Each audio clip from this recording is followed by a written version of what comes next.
Halo fans Chelsea, kita harus membicarakan hal yang sangat penting ini. Sudah berapa kali kita lihat Chelsea mengambil alih permainan, mengontrol tempo, mengambil keunggulan. Tapi di menit ke-93 mereka kebobolan. Akhirnya skor jadi 2-2. Dua poinnya langsung lenyap. Apakah ini masalah ketidakberuntungan? Masalah taktiknya Maresca? Atau cuma masalah Chelsea kehilangan konsentrasi di momen-momen penting? Kita akan bahas semuanya di video ini. Jadi kita bahas dulu taktiknya Chelsea. Mereka sama menggunakan formasi 4-3-3. Tapi yang signifikan adalah Hato dan Fofana menjadi fullbacknya Chelsea. Jadi ketika Chelsea memegang bola, posisinya Hato itu jadi inverted fullback. Perannya sama seperti Cucurella, Chalobah, Tosin, dan Fofana menjadi back 3 di belakang. Nah, jadi dengan formasi seperti ini, Chelsea itu cukup agresif. Chalobah melakukan high pressing.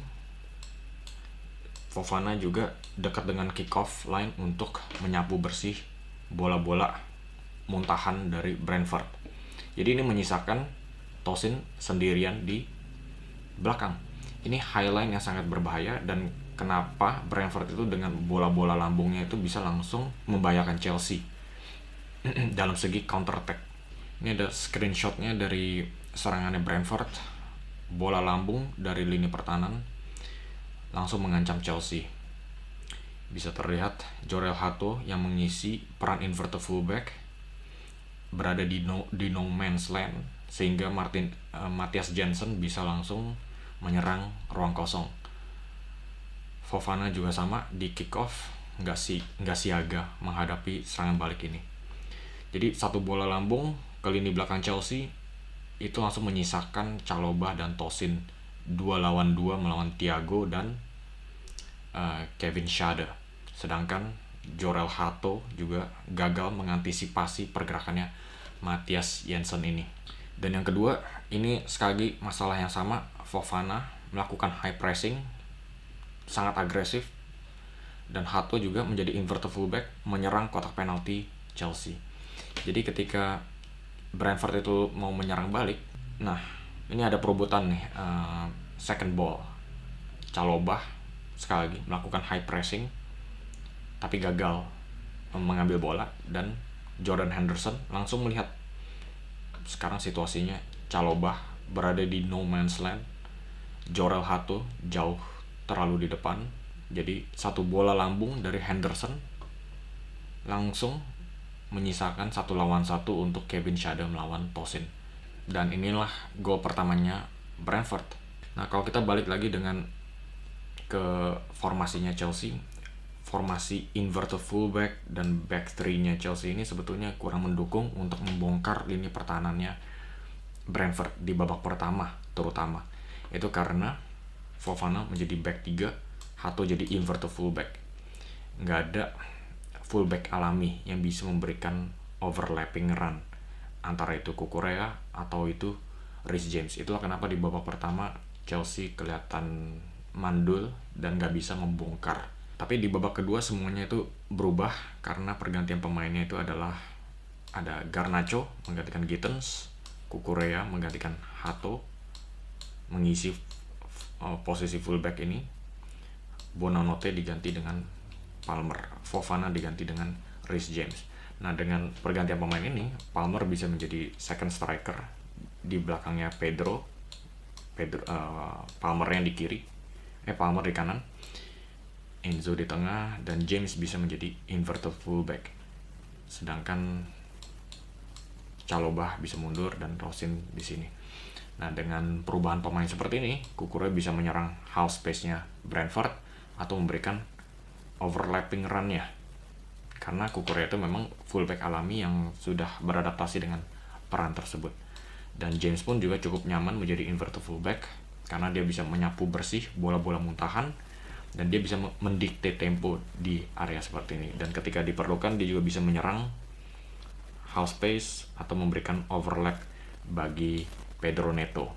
Dan bisa kita lihat di kotak penalti Chelsea ada Cucurella, Joe Pedro, Tariq George, dan Palmer. Ini kelihatan ancaman Chelsea di kotak penalti itu jauh lebih besar di babak kedua. Dan ada bola lambung yang disampaikan oleh Enzo. Dan kita bisa lihat ada Joe Pedro dan Cole Palmer. Nah, pergantian pemain si Palmer ini di babak kedua itu cukup signifikan karena dengan adanya Palmer, perannya Joe Pedro itu bisa jadi target man. Joe Pedro yang bisa mengadu duel-duel di udara, sedangkan Palmer itu bisa cari ruang kosong, cari bola muntahan. Karena memang Palmer itu memiliki naluri tinggi di kotak penalti. Dan dengan peran target man ini, Joe Pedro juga bisa menunjukkan kekuatan dia di duel udara. Ada bola muntahan dan bolanya jatuh di kaki Palmer. Dengan first time volley-nya dia langsung mencetak gol. Sekali lagi menunjukkan bahwa Palmer itu memang tak tergantikan. Di momen penting dia bisa menyamakan kedudukan dan dia punya naluri tinggi di dalam kotak penalti. Ini memang Cole Palmer. Dan ini juga salah satu contoh di mana dengan adanya Palmer dan Joe Pedro, Chelsea itu memiliki dua pemain yang bisa menyerang ruang kosong. Palmer bisa mendorong masuk ke kotak penalti, bisa menerobos. Di babak pertama, Buonanotte tidak memiliki persepsi ruang sebagus Palmer, karena Palmer itu sangat jeli. Dia tuh lihat ada ruang, dia langsung nyerang ke sana. Dan pergantiannya Garnacho di sayap kiri pun juga cukup signifikan, karena dengan adanya Garnacho dia lebih menarik lini pertahanannya Brentford daripada Gittens. Jadi ketika dia menarik ke byline, dia bisa langsung cut back, kasih ke Cole Palmer yang sekali lagi melihat ada ruang kosong nih, celah. Nah, itulah kejeliannya Palmer. Tapi bolanya Garnacho masih belum pas di kakinya Palmer. Bolanya akhirnya jatuh ke Caicedo yang akhirnya bisa mengungguli Chelsea ke depan. Tapi nggak lama kemudian masalahnya Chelsea kambuh lagi. Setelah unggul 2-1, mereka akhirnya kebobolan juga di menit-menit akhir. Ini sebetulnya sudah terjadi di 2 musim lalu di Stamford Bridge melawan tim yang sama, yaitu Brentford. Chelsea sedang unggul, tapi Brentford dengan counter attack-nya bisa langsung menyamakan kedudukan di momen-momen genting. Gak lama setelah mereka unggul di depan. Nah, di pertandingan yang sama juga sama. Unggul di depan dan gak lama kemudian langsung dibales oleh Brentford. Dan sekarang ini bukan counter attack, tapi bola lemparan ke dalam. Dan bisa kita lihat lini pertahanan Chelsea itu zonal marking, tapi nggak ada yang bisa berhadapan dengan ancaman Brentford ini. Dan akhirnya bola jatuh di kakinya Fabio Carvalho yang gagal dipantau pergerakannya oleh Garnacho di tiang belakang. Menurut gue sih ini masalah Chelsea yang memang mendalam, karena di menit-menit terakhir Chelsea itu perlu konsentrasinya tetap tinggi, nggak boleh ngedrop sekalipun. Tapi itu masalah yang terus-terusan terjadi, dan itu mungkin ada pengaruhnya dari game managementnya Chelsea, karena memang skuadnya Chelsea itu diisikan dengan pemain-pemain muda yang mentalitasnya itu masih belum disiplin.